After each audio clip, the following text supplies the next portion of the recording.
Hello friends, इस video में हम देखने वाले हैं formatted input output function in C. Formatted input output function में दो आते हैं, प्रिंटफ एंड स्कैनफ। सबसे पहले देखते हैं प्रिंटफ क्या होता है। Printf it print the value passed as the parameter to it on the console screen. Printf क्या करता है, जो भी हम वैल्यू पास करते हैं एज अ पैरामीटर प्रिंटफ के अंदर, वो स्क्रीन पे जाके प्रिंट हो जाती है, यानी स्क्रीन यानी मॉनिटर पे जाके प्रिंट हो जाती है।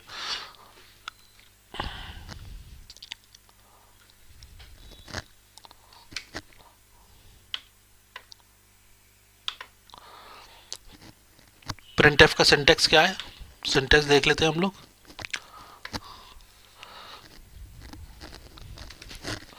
सिंटेक्स प्रिंटफ के अंदर जो भी स्ट्रिंग पास करेंगे पैरामीटर के अंदर वो आएगी। एग्जाम्पल के तौर पे प्रिंटफ दिया हुआ है प्रिंटफ, और इसमें हमने डबल कोट्स में लिख दिया हेलो वर्ल्ड फ्रॉम कोडिंग, तो स्क्रीन पे प्रिंट होगा हेलो वर्ल्ड फ्रॉम कोडिंग। दूसरा इसका सिंटेक्स है printf format specifier list of variable value. Printf double quotes के अंदर हम फॉर्मेट स्पेसिफायर देंगे और उसका लिस्ट ऑफ वेरिएबल देंगे। फॉर्मेट स्पेसिफायर जैसे कि परसेंटेज डी, परसेंटेज सी, परसेंटेज एफ, परसेंटेज डी, ये फॉर्मेट स्पेसिफायर होते हैं जो कि हम प्रिंटफ के अंदर देते हैं और उन वेरिएबल की लिस्ट देते हैं जो प्रिंट होनी है स्क्रीन के अंदर। परसेंटेज डी रिप्रेजेंट करता है इंट को, परसेंटेज एफ फ्लोट को, परसेंटेज सी कैरेक्टर को, परसेंटेज एस स्ट्रिंग को रिप्रेजेंट करता है।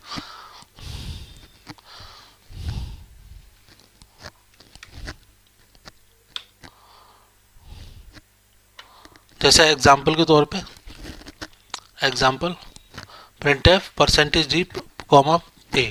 परसेंटेज ई डी इसलिए ले रहे हैं क्योंकि ए हमारा एक इंटीजर वैल्यू है, तो इंटीजर वेरिएबल है, इंटीजर वेरिएबल की वैल्यू रीड करेंगे तो उसमें फॉर्मेट स्पेसिफायर आएगा परसेंटेज डी, तो जो भी ए की वैल्यू होगी वो प्रिंट हो जाएगी स्क्रीन पे। उसके बाद आता है स्कैनफ फंक्शन। स्कैनफ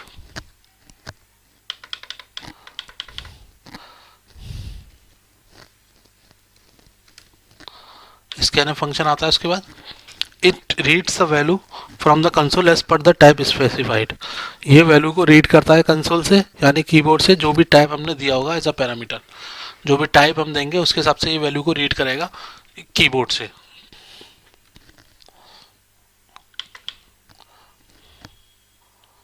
इसका सिंटेक्स है सिंटेक्स स्कैनफ फंक्शन के अंदर डबल कोट्स में हम फॉर्मेट स्पेसिफायर देंगे और कॉमा देके end of list of variable. And यहाँ पर रिप्रेजेंट करता है memory address of a variable, तो जो भी वैल्यू हम रीड करके लाएंगे, जो भी टाइप की वैल्यू रीड करके लाएंगे वो लिस्ट ऑफ वेरिएबल, यानी लिस्ट ऑफ वेरिएबल जो भी दिए हैं उनमें जाके स्टोर हो जाएगी, क्योंकि एंड ऑपरेटर बताता है एड्रेस ऑफ वेरिएबल, उस एड्रेस पे जाके वैल्यू स्टोर होगी जो हमने फॉर्मेट स्पेसिफायर बनाया अलग अलग वेरिएबल्स के लिए। जैसे कि परसेंटेज डी एंड ऑपरेटर ए, तो परसेंटेज डी का मतलब हम कैसी वैल्यू रीड करने जा रहे हैं, इंटीजर वैल्यू, और कहाँ पे कर रहे हैं उसके एड्रेस पे, ए के एड्रेस पे जाके ये वैल्यू स्टोर होगी। तो परसेंटेज डी इंट रिप्रेजेंट करता है, परसेंटेज ए वेरिएबल है जिसमें की वैल्यू जाके स्टोर होगी।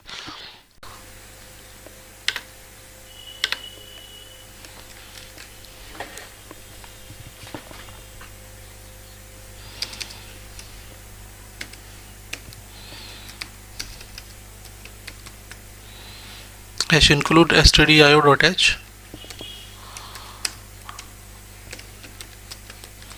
hash include conio.h, main function, उसके बाद क्लियर स्क्रीन फंक्शन, और हम दो वेरिएबल बना लेते हैं, एक इंट x, दूसरा हम फ्लोट बनाते हैं फ्लोट y। उसके बाद स्कैनफ फंक्शन यूज़ करते हैं।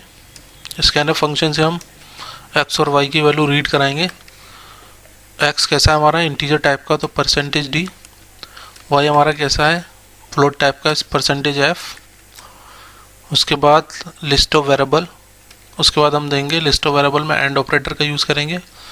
एंड ऑपरेटर बताता है एड्रेस ऑफ अ वेरिएबल, क्योंकि जो भी हम वैल्यू रीड करके लाएंगे उस वेरिएबल के एड्रेस पे स्टोर करानी है, तो उस वेरिएबल का एड्रेस बताना होता है स्कैनफ फंक्शन के अंदर। तो एंड ऑपरेटर बताता है वेरिएबल का एड्रेस, यानी ये किसका एड्रेस बताएगा, एक्स का एड्रेस। उसी तरीके से एंड ऑफ वाई वाई का एड्रेस बताएगा, यानी जो भी वैल्यू रीड होंगी वो एक्स के एड्रेस पे जाके स्टोर होंगी और वाई के एड्रेस पे जाके स्टोर होंगी। तो इसके स्कैनएफ के फॉर्मेट में हमें एंड ऑपरेटर लगाना होता है वेरिएबल के साथ। उसके बाद हम इसको प्रिंट कराते हैं, printf %d x equals to, printf में हम जैसा प्रिंट कराएंगे स्क्रीन पे वैसे ही नज़र आएगा, %d comma y equals to %f comma x comma y। तो x इक्वल्स टू प्रिंट होगा, उसके बाद %d की वैल्यू कहाँ से मिलेगी, x से मिलेगी। उसी तरीके से %f की वैल्यू कहाँ से मिलेगी, y से मिलेगी। गेट ch, उसके बाद हम इसको कंपाइल करते हैं और रन कराते हैं। हमने वैल्यू दी 12 और 5.5 सॉरी। इस तरीके से ये हमारी वैल्यू स्क्रीन पे प्रिंट हो गई।